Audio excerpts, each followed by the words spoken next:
Sentient. Able to perceive or feel things.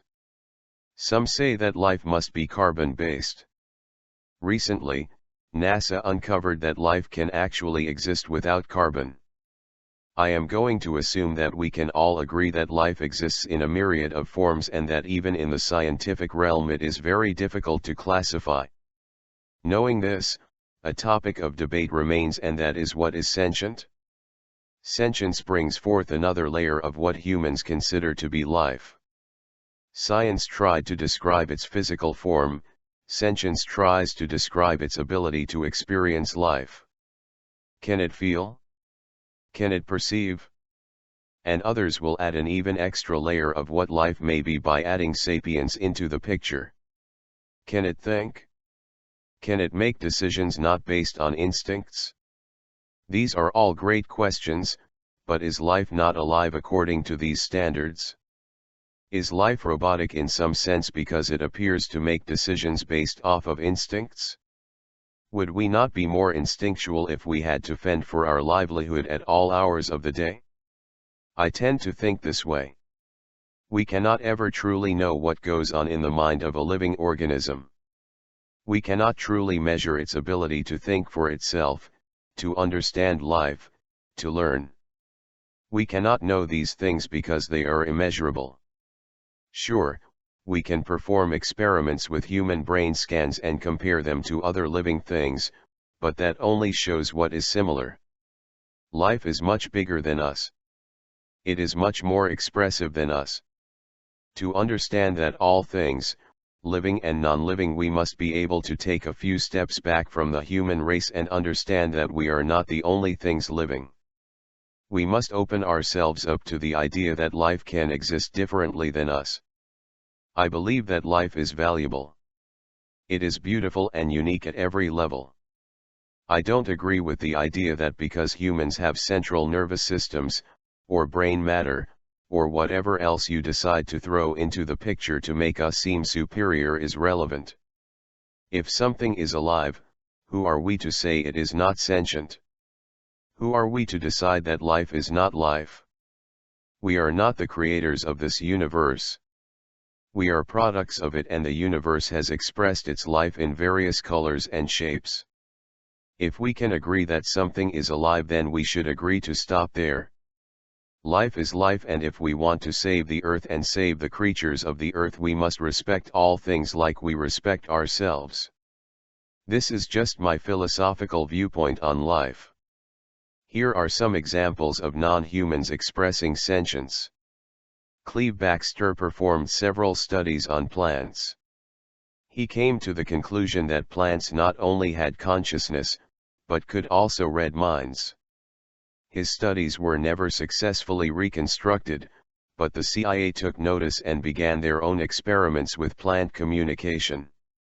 Cleve Baxter was also a CIA member himself, and so I find it curious that CIA members would find interest in a subject as plant consciousness when the scientific world has deemed it nonsensical. Maybe I am just always suspicious of the government, but I think that is something worth mentioning. Another woman named Monica Galliano performed an experiment that suggested plants can learn from experiences and retain memory. She created a device that would drop a mimosa plant without hurting it. She did there every 5 to 6 seconds. The first several times the plant curled up as it fell, but after that it stopped. It was no longer scared of the drop. Does this mean the plant learned that the drop was safe? Does it mean that the plant remembers the previous falls? Other scientists have come up with different explanations as to why the plant no longer curled up, but Galliano insisted that they were aware and remembered the previous drops were not harmful. That is why they no longer curled up when falling. Her research was controversial and was rejected before it was finally published.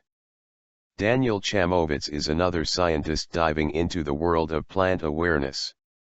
He was originally studying the genes that generate a response to light in plants when he realized that humans retain these same genes. What are the genes used for? Well, cell division, the axonal growth of neurons, and the proper functioning of the immune system. They have a pretty important function within human beings, but what can that prove? Plants have the ability to smell. They can react to pheromones released by ripened fruit or amp up defense systems if alarming chemical signals are given off. Plants also have the ability to communicate through their roots. They can send signals and warn neighboring plants of troubles via the root system. Chamovitz agrees that plants have memory. He says that they have three different types of memory: short-term memory, immune memory, and transgenerational memory. Chamovitz does not believe that plants are conscious, but he admits to the facts that they are aware and can respond to various signals. In the simplest way, we can at least admit that plants are sentient. Dr. Emoto, who is controversial in the world of scientists, has performed several experiments pertaining to water. In his experiment, he spoke words and set intentions towards the water, which he then froze and examined afterwards. Looking under the microscope, he was able to uncover various shapes that the water revealed depending on what was said or sent to the waters. He also performed a similar experiment on rice, where he expressed love to one container of rice and hate towards the other.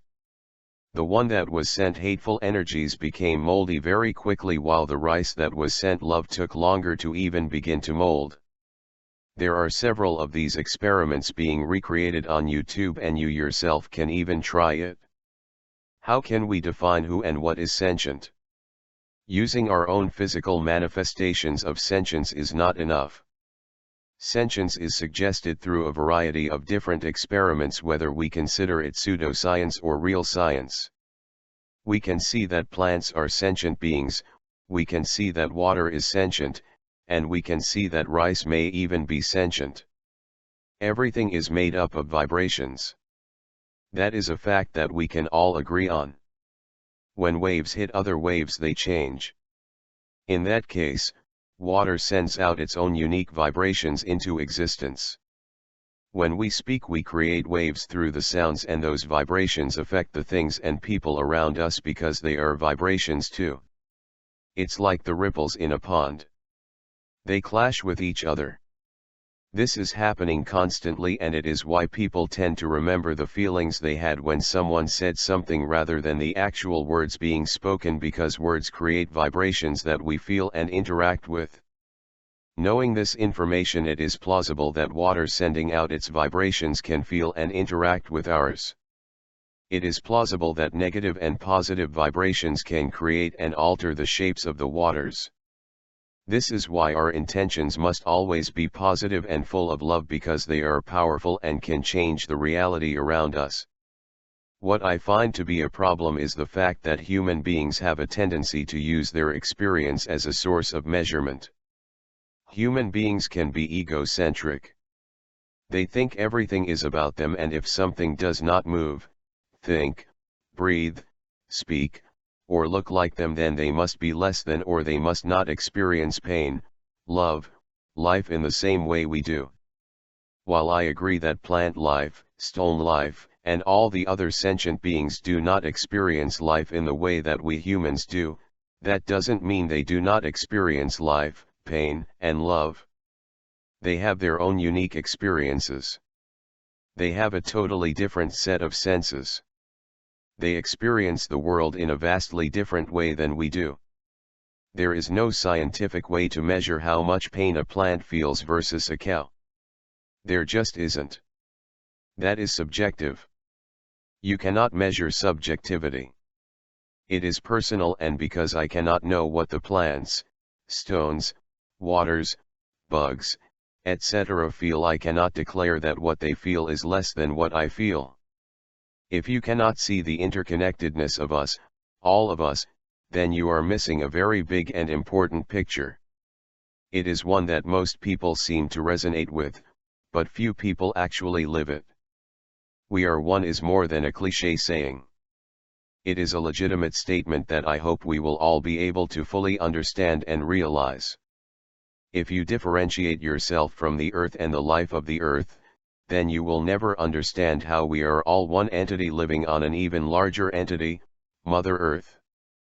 I believe it is important to respect all living things.